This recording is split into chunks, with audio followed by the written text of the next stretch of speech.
তাকাও আলাদা তাকাও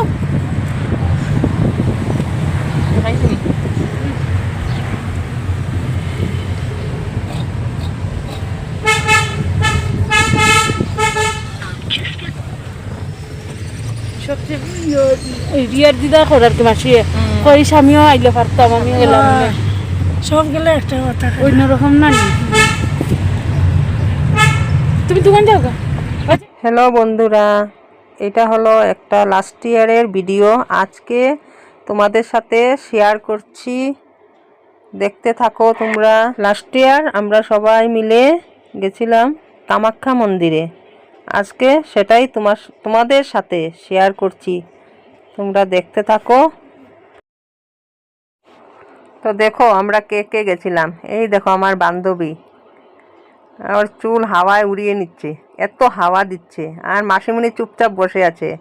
এইদিকে ওর মেয়ে সামনের সিটে বসেছে, ওর হাজবেন্ড। বড় প্রাণী ক্রস করে নিয়েছি আমরা। ভালোই লাগছে সকালবেলা, রাস্তাটাও এত সুন্দর, খালি রাস্তা। আর সানডের দিন ছিল, তাই এত ভিড়ভাড় ছিল না, ব্লকও ছিল না। আমরা গল্প করে করে পৌঁছে যাচ্ছি। আর আমার ছোটো মেয়েকে ঘরে রেখে আসছি, কিন্তু আনতে পারি নাই, কারণ গাড়িতে উঠলেই ও বমি করে। আর বড় মেয়েও আসতে পারে নাই, কেন ও একা থাকতে পারবে না, তার জন্য ও রয়ে গেছে। আসার ইচ্ছা ছিল, কিন্তু বমির জন্য ভয়েও আর আসেনি। খারাপও লাগছে, ওকে রেখে আসছি, আমরা যাচ্ছি, কিন্তু ওকে আনতে পারি নাই। ও সব সময় গাড়িতে উঠলেই বমি হয় ওর।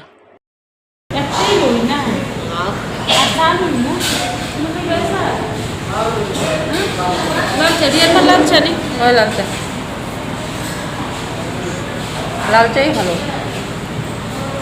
দেখুন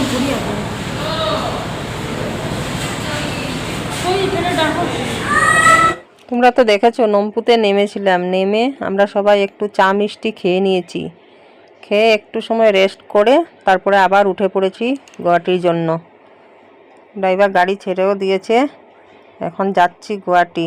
আমরা গুয়াহাটি পৌঁছে গেছি, এখন ওভারব্রিজ দিয়ে রাস্তা ক্রস করছি। আমাদের হেঁটেই যেতে হবে, কেন কি অম্বুবাচীর জন্য গাড়ি ভিতরে ঢুকতে দিচ্ছে না, তার জন্য গাড়ি এখানেই ছেড়ে দিতে হয়েছে, আর ভিতরে যেতে দিচ্ছে না।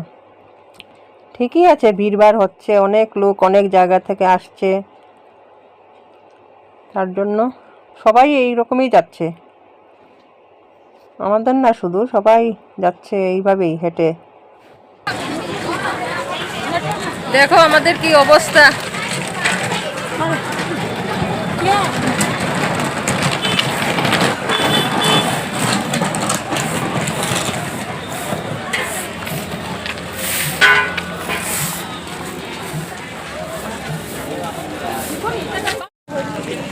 চলো আস্তে আস্তে।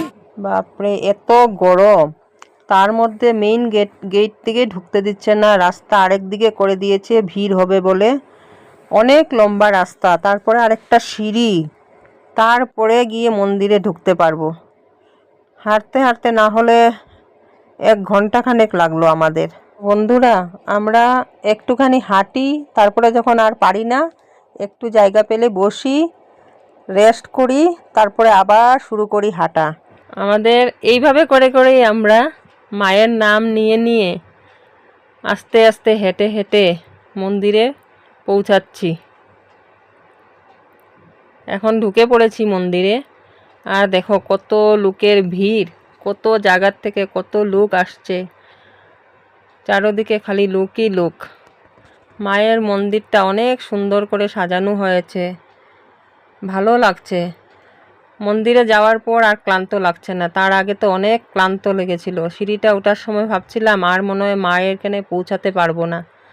যাই হোক, ফাইনালি মায়ের মন্দিরে গিয়ে পৌঁছালাম। আর ওইখানে গিয়ে দেখছি সবাই ভিডিও করছে, ফটো তুলছে। আমিও ভিডিও করলাম। আমি তো ভিডিওটা এমনিতেই করেছিলাম, তখন তো আর ব্লগ করতাম না, আর করে রাখা তোমাদের সাথে শেয়ার করতে পারছি আজকে। মন্দিরটা অনেক সুন্দর করে সাজিয়েছে, খুব ভালো লাগছে ওইখানে যাওয়ার পর। আমি ওইবার ফার্স্ট টাইম গেছিলাম অম্বুবাচীর মেলা, এমনিতে তো যাই, এত ভিড় থাকে না। আর এই ইয়েতে ফার্স্ট টাইমেই গেছিলাম যখন দরজা বন্ধ হবে, 3 দিনের জন্য মায়ের মন্দিরটা বন্ধ হবে, ওই দিনই আমরা গেছিলাম। তোমরাও আসতে পারো, ওই দিন আসলে অনেক ভালো লাগে, অনেক লোক আসে, অনেক ভিড়ও হয় ঠিকই আছে, কিন্তু ভালো লাগে। বছরের এই সময়টাতেই বাইরের থেকে সাধু সন্ন্যাসী সবাই আসে। তোমরা তো দেখতেই পাচ্ছ কত ভিড় হয়েছে, দরজার থেকে অনেকটা দূরে দাঁড়িয়েছি, নাহলে দাঁড়ানোর জায়গাই নেই, এত ভিড়, লোক এক জায়গায় দাঁড়াচ্ছে না, হেঁটেই চলেছে, তবুও ভিড় কমছে না। আর এইটা একটা কুণ্ড, এক সাইডে আছে বাবার মন্দির, এটা শিবরাত্রিতেও পুজো হয়। আর এখানে সব সন্ন্যাসীরা বসে ধ্যান করছে। এখন আমরা মন্দির থেকে এখন আসার সময় মেন গেট দিয়েই বেরিয়ে আরেকটা মন্দিরে একটুখানি রেস্ট করে তারপরে বাসে উঠে পড়েছি। বাসে পল্টন বাজারে নামবো, কেন কি আমাদের গাড়ি পল্টন বাজারেই রাখা ছিল। তো আমার এই ব্লগটা তোমাদের কেমন লাগলো আর কমেন্ট করে জানিও। আর এই ভিডিওটা ভালো লাগলে লাইক করো, শেয়ার করো। আর যদি তোমরা আমার এই ভিডিওটা ইউটিউবে দেখছো তাহলে সাবস্ক্রাইব করে দিও।